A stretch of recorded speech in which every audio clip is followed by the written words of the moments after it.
ஏயா ஏப்பா என்ன இந்த தண்ணியை குடிக்கிறிய ஆ உடம்புக்கு எதுவும் ஆயிடாது? ஆனால் என்ன அப்புறம் ஆவாட்டி ஆனாலும் ஆவாட்டியும் அப்புறம் குடிக்க தண்ணி இல்லையே. அப்புறம் இங்கே தானே வந்து தூக்கிட்டு போக முடியாது. தண்ணி குடிக்கிறதுக்கு தண்ணி உரண்டையும் இல்லை, இந்த குட்டை தண்ணி தான். இந்த பாட்டி அவங்களுக்கு குடிக்க தண்ணி வேணும் அப்படின்னா 4-5 கிலோமீட்டர் வரைக்கும் நடந்து போய் தான் தண்ணி எடுத்துட்டு வரணும். அப்பயும் பாத்தீங்கன்னா அந்த தண்ணி குடிக்கிற கண்டிஷன்ல இல்லாம ரொம்ப மோசமான நிலைமையில தண்ணி இருக்கு.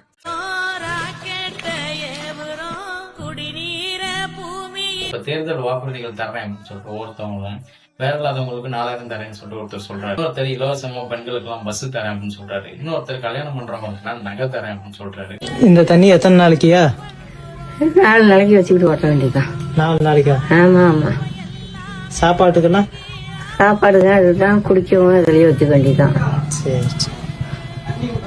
ஆனா மனிதன் வாழ்றதுக்கு அத்தியாவசியமான விஷயத்துல முதல் இடத்துல இருக்கக்கூடிய குடிநீர் கூட இன்னும் நிறைய கிராமங்கள்ல கரெக்டா போய் சேரவே இல்லை.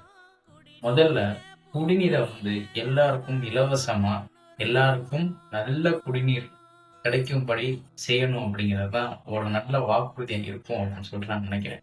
நீங்க என்ன நினைக்கிறீங்கன்னு சொல்லிட்டு கமெண்ட்ல சொல்லுங்க.